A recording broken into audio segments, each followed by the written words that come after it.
보면 앞이 보이지 않을 때가 있습니다. 어디로 가야 할지 선택하기가 어렵고, 또 지금 만난 문제를 어떻게 해결하고 넘어야 할지 막막할 때가 있습니다. 그럴 때 우리는 자연스럽게 이렇게 생각하죠. 내가 어떻게 해야 할까? 이 문제를 어떻게 해결해야 할까? 문제가 커질수록 우리는 더 많이 계산하게 되고, 더 많이 고민하게 되고, 어떻게든 해결책을 만들어 보려고 합니다. 앞으로 일어날 일을 미리 알게 된다면 덜 불안할 것 같기는 합니다. 목적지가 보이고 과정을 알겠고 또 결과까지 알 수 있다면 안심할 수 있죠. 우리는 다 알고 싶습니다. 그러나 성경을 보면 하나님께서 하나님의 백성을 인도하시는 방식은 이와는 좀 다릅니다. 오늘 시편 68편에 보면 우리의 시선을 우선 나에게서 하나님께로 돌리십니다. 1절을 한번 보십시오. 하나님이 일어나시니 원수들은 흩어지며 주를 미워하는 자들은 주 앞에서 도망하리이다 라고 합니다. 다시 한번 읽어드리면 하나님이 일어나시니 원수들은 흩어지며 주를 미워하는 자들은 주 앞에서 도망하리이다 라고 하죠. 1절의 이 말씀은 사실 이스라엘 백성이 광야를 지나던 때를 떠오르게 합니다. 민수기 10장을 보면 이스라엘이 약 1년 동안 머물렀던 시내산을 떠나는 장면이 나옵니다. 이제부터는 가보지 않은 길이죠. 근데 그렇게 길을 가려고 할 때 이스라엘 백성들보다 앞서가는 것이 있었습니다. 바로 하나님의 언약궤입니다. 그래서 언약궤가 출발할 때마다 모세는 이렇게 외쳤습니다. 민수기 10장 35절입니다. 궤가 떠날 때에는 모세가 말하되 여호와여 일어나사 주의 대적들을 흩으시고 주를 미워하는 자가 주 앞에서 도망하게 하소서라고 합니다. 오늘 시편 68편 1절과 동일한 말씀입니다. 여호와여 일어나사, 이 말은 하나님이 누워 쉬시다가 일어나신다라는 뜻이 아닙니다. 왕이 자기 백성을 위해 행동하기 위해 일어나고 장수가 전투를 위해 일어나듯이 하나님께서 자기 백성을 위해 친히 행동하신다라는 선언인 겁니다. 7절에는 이 내용이 더 분명하게 나옵니다. 하나님이여 주의 백성 앞에서 앞서 나가사 광야에서 행진하셨을 때라고 하죠.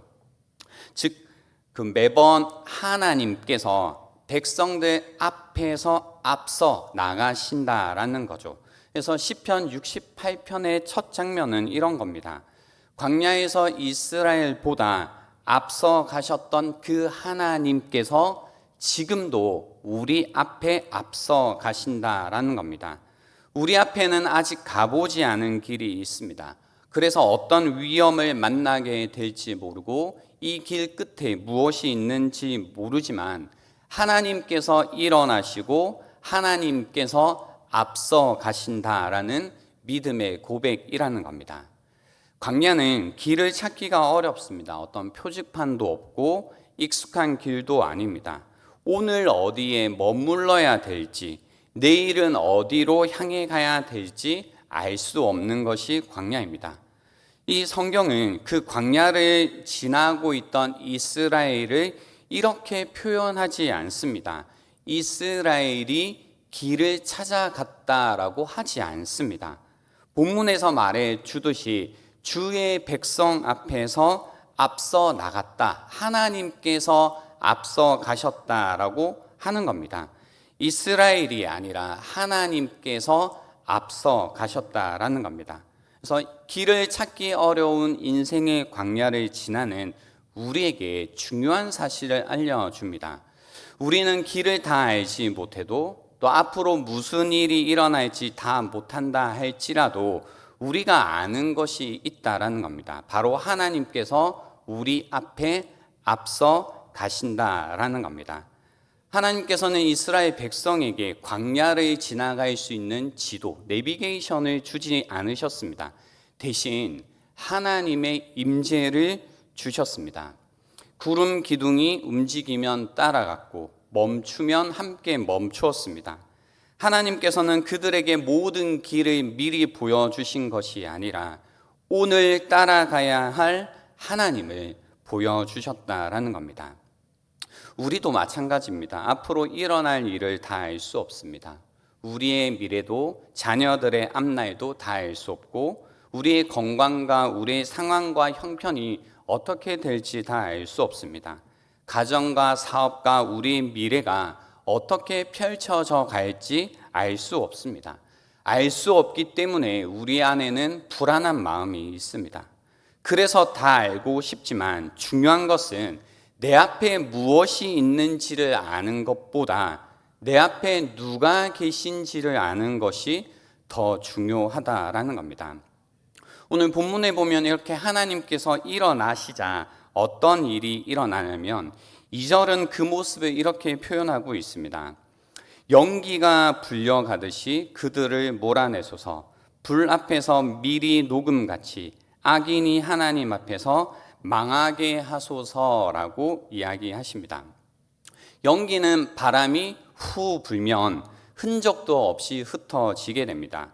밀라, 초도 불 가까이에 가면 다 녹아 없어집니다.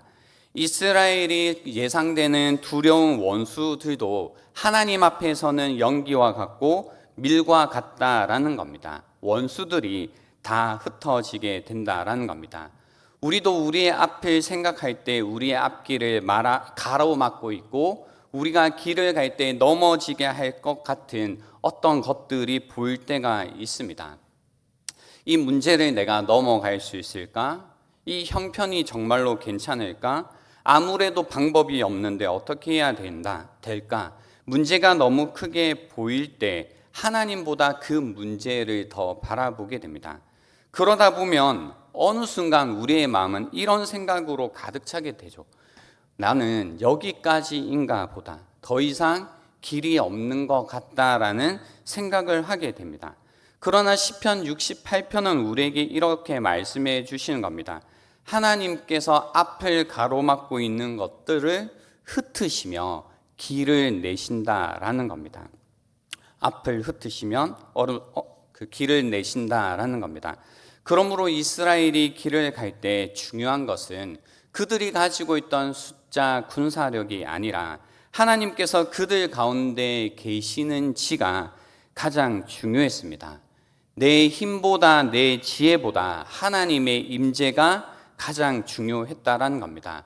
왜냐하면 하나님이 일어나시면 원수는 연기처럼 사라지고 미리 불 앞에서 녹듯 무너지기 때문입니다. 이 사실을 우리가 다시 한번 기억할 필요가 있습니다. 우리의 미래를, 우리의 길을 생각할 때 우리를 두렵게 만들고 염려하게 만드는 수많은 문제들이 있을 줄 압니다. 그러나 나의 길을 앞서 가시는 그 하나님께서 계신다면 그 모든 문제들이 하나님 앞에서 연기처럼 사라지고 불 앞에 있는 밀처럼 다 녹아 없어지게 될 것이다 라는 것을 바라보실 필요가 있다라는 겁니다.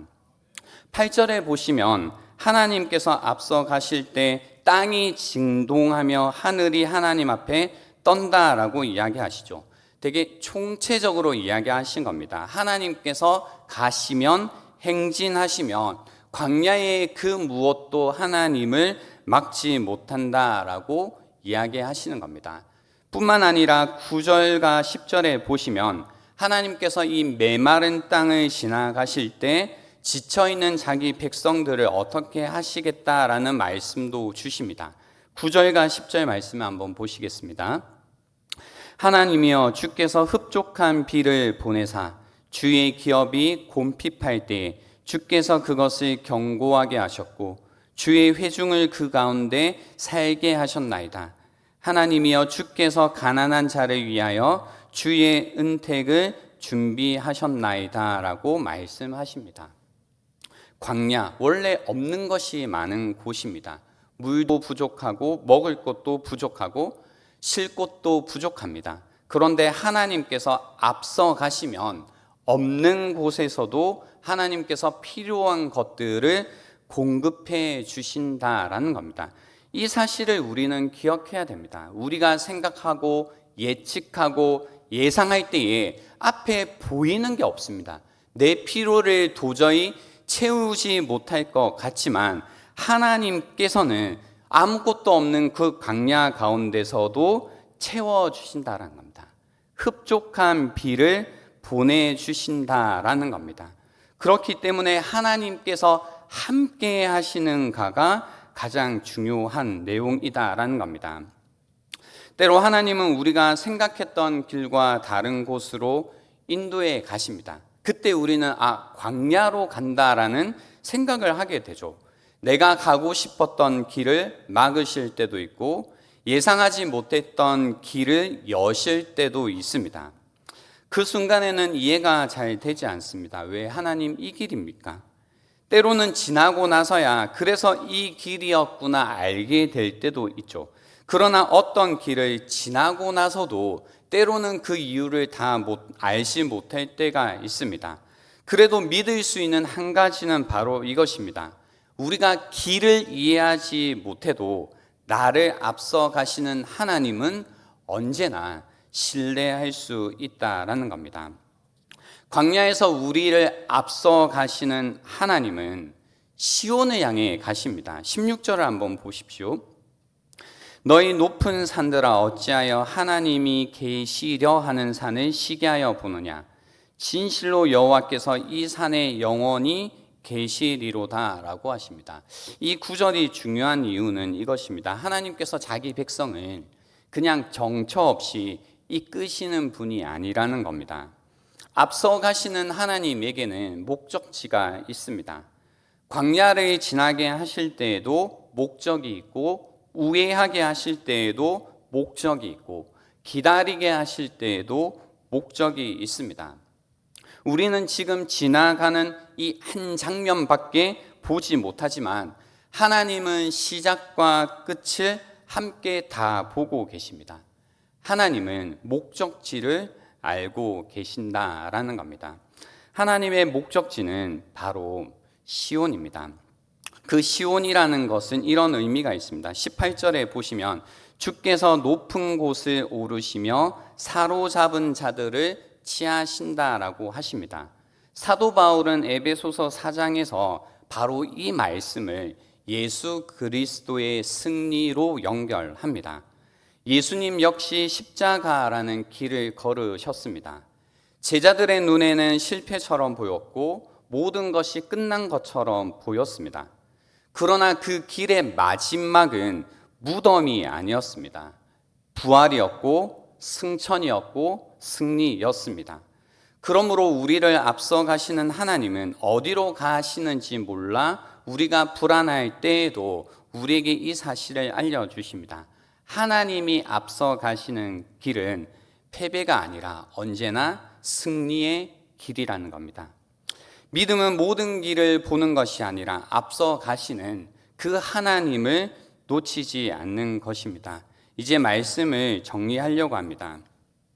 우리보다 앞서 가시는 그 하나님, 언제나 우리보다 앞서 가시면서도 길만 우리에게 보여주시는 것이 아니라 오늘 19절 말씀처럼 우리의 무거운 짐까지도 친히 지시는 분이십니다. 19절을 한번 보십시오. 날마다 우리 짐을 지시는 주, 곧 우리 구원이신 하나님을 찬송할지로다 라고 합니다. 이 시편 68편에서 가장 따뜻한 구절입니다. 천천만만의 병거를 거느리시는 이 하나님께서 우리의 짐을 지신다라는 겁니다. 온 세상을 다스리시는 그 무엇도 막을 수 없는 그 하나님이 한 사람의 무거운 마음을 외면하지 않으십니다. 그리고 이 구절에서 중요한 단어는 바로 날마다라는 단어입니다. 하나님은 특별한 날에만 우리의 짐을 지시는 분이 아니십니다. 오늘의 염려도, 내일에 대한 두려움도, 우리의 가정의 문제도, 자녀의 문제도, 우리의 건강의 문제도 아무에게도 말하지 못한 마음의 무게도 날마다 주께서 지십니다. 이 말씀이 가장 분명하게 이루어진 곳이 바로 십자가입니다. 예수님은 우리의 죄를 친히 짊어지셨습니다. 우리가 받아야 될 형벌을 대신 담당하셨습니다. 그리고 죽음을 이기시고 부활하셔서 높은 곳에 오르셨습니다. 그래서 예수님은 멀리 서서 우리에게 힘내라 견뎌라 하시는 것이 아니라 날마다 우리의 짐을 친히 지시는 구원자가 되신다라는 겁니다. 오늘도 인생의 걸음을 걸어 가실 때 내려놓지 못하고 짊어지고 계시는 짐이 계십니까? 날마다 우리 짐을 지시는 곧 우리의 구원이신 그 하나님을 찬송하시며 그 하나님께 우리의 짐을 내려놓으시기를 바랍니다. 하나님께서 우리보다 앞서 가십니다. 그리고 오늘도 우리의 짐을 지십니다. 그러므로 내가 앞서려 하지 말고 우리를 앞서 가시는 주님을 따라가시는 오늘이 되기를 바랍니다. 내가 붙들고 있는 짐을 다시 주님의 손에 맡겨드리고 날마다 우리 짐을 지시는 주, 곧 우리의 구원이신 하나님을 찬송하시며 오늘도 살아가시는 우리가 되기를 소망합니다. 이 시간 함께